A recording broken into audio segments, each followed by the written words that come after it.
Chères concitoyennes, chers concitoyens,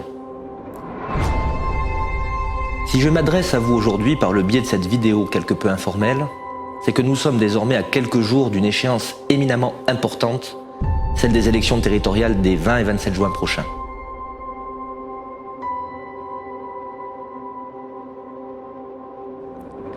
Alors, si vous étiez en mesure de me répondre, là, immédiatement, si vous étiez en face de moi, je sais que vous seriez nombreux à me rétorquer « à quoi bon ?»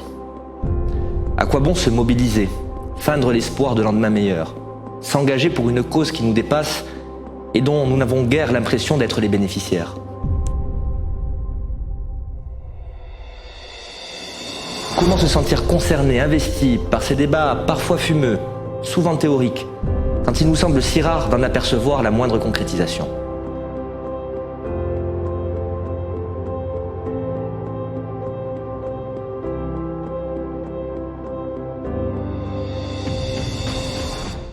Vous pourriez également me demander ce qui me pousse à briguer un tel mandat, m'interroger sur les espérances et l'idéal que je porte. Les plus suspicieux iraient jusqu'à me prêter de bien sombres desseins. Je ne leur en veux pas. Je sais aussi combien gagner la confiance des siens est un chemin de longue haleine, peut-être le chemin le plus escarpé de tous. Nul n'est prophète en son pays et je crois pouvoir dire que cela n'a jamais été mon ambition. Certains sont en colère, et c'est compréhensible. Ce début de siècle ne nous a pas épargnés, et il nous est arrivé de commettre des erreurs. Moi le premier. Il y a des raisons d'être en colère. Elles m'échappent, parfois à moi aussi. On me l'a reproché, souvent plus jeune, un peu moins désormais. Il n'est pas rare qu'elle me rattrape dans les situations les plus injustes. On ne se refait pas. L'avocat qui sommeille en moi a horreur des abus. Je n'ignore pas que la politique n'est pas ou n'est plus au centre de vos préoccupations quotidiennes. Ne croyez pas que je vive déconnecté du monde réel. Je sais bien que la déception est forte pour grand nombre d'entre vous. Alors, si vous n'avez ni l'intention de voter, ni l'envie de vous positionner pour un candidat ou pour un autre, si vous êtes indécis, si vous ne vous êtes même pas intéressé à ce scrutin, alors permettez-moi de vous adresser ces quelques mots. Voter pour élire vos prochains conseillers à l'Assemblée de Corse, c'est choisir comment vous allez être représenté. C'est déterminer précisément ce que vous attendez des 7 prochaines années. 7 ans. Rappelez-vous où vous étiez il y a 7 ans.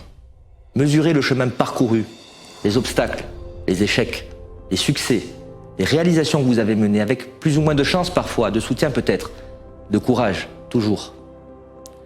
Sachez que la première chose sur laquelle je peux m'engager, c'est que je ne vous ferai jamais de promesses que je ne saurais tenir. Non. Je sais d'ores et déjà que tout ne sera pas parfait, que si je suis le président de l'exécutif de Corse, je devrais vous rendre des comptes. J'aurai parfois de bonnes nouvelles à vous annoncer, parfois des écueils à admettre et des difficultés à affronter. Je ne vous promettrai pas de régler tous les problèmes de notre génération, tel l'homme providentiel. Ce que je peux en revanche vous promettre, c'est que ces 7 prochaines années seront mises à profit, à votre profit.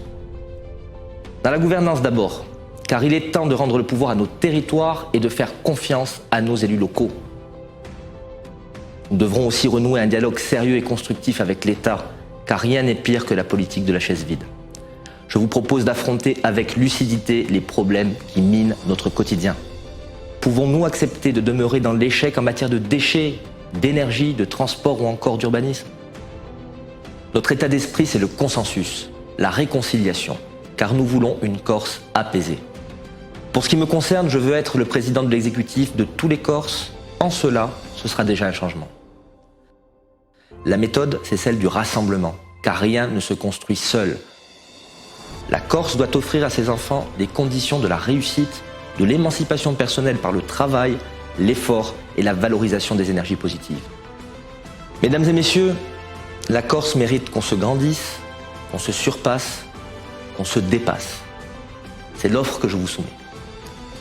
En d'autres mots, je vous propose non pas d'adhérer, non pas d'espérer, mais de juger par vous-même.